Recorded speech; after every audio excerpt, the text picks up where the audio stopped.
Silver has already broken out in a big way in 2025, and you might be feeling like you missed an opportunity and that it's too late to start. Well, I'm here to tell you that that is not the case. And so in this series, I'm going to talk about ways to get started, some tips that I've learned along the way, some mistakes that I've made as well that hopefully you can avoid, and some strategies that I'm implementing other than just buying physical silver, given where I believe silver is going to go from here. And in this video, I'm going to give you 3 tips on how to get started if you haven't already, and talk about a couple strategies that I'm personally doing given my risk tolerance that we'll get into in later videos. So let's get started. Tip number 1, just shop around.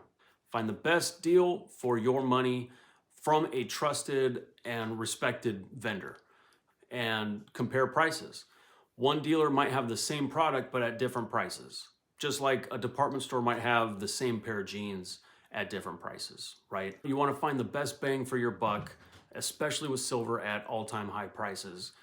You really want to maximize how many ounces you're getting per dollar you're spending. Tip number 2, buy generic bars and rounds. Don't overpay for things with high premiums. Because silver has moved so much in price lately, a lot of dealers have jacked up premiums. And it's not price gouging, it's just the nature of supply and demand in a market like this.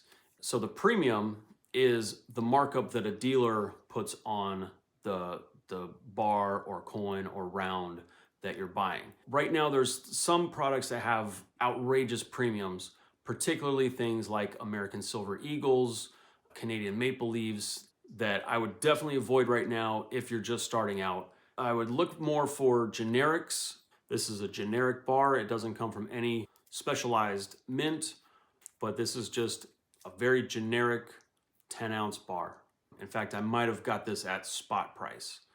And one thing that right now might be the best deal in silver right now is what's called junk silver or constitutional silver. Old US half dollars, quarters, and dimes. This is a roll of $10 worth of $10 face value in old half dollars, 50-cent pieces. Anything that is a 50-cent piece, quarter, or dime that is from 1964 or earlier is 90% silver. And the premiums on these are very low. In fact, right now, there are several online dealers who are selling coins like this for below spot. And so I've mentioned that word a couple of times. The spot price is what you see as the headline price of silver at any given moment. That's the spot price. That is not the price that you'll pay when you're checking out, right? Because it'll be spot plus a premium. So when you see that the price of silver today is $54 per ounce, you're not going to pay $54 per ounce unless the dealer is selling a product that has no premium.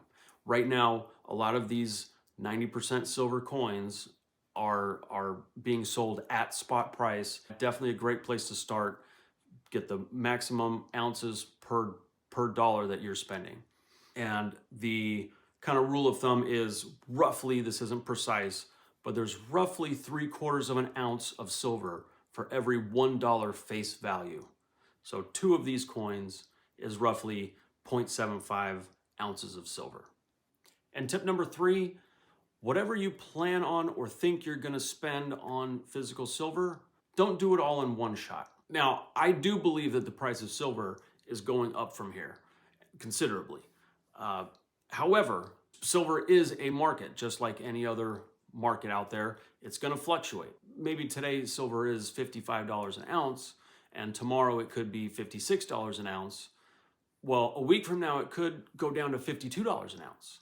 Spread out your purchases. You don't need to go all in all at once, because if you do, and the price does go down a few bucks, you're going to feel like, you got ripped off in a way. I don't look at it that way because, again, I believe silver is going to go much higher from here. So those fluctuations don't bother me. But as a beginner, as a new entry into silver, if you go all in at one price and it pulls back a little bit from there, you might feel disappointed. So I would just stagger it over time and just let that dollar cost average do what it does. The last thing I want to share before we finish this video is that in addition to buying physical silver, I'm also investing or speculating really in mining stocks, and more specifically trading options.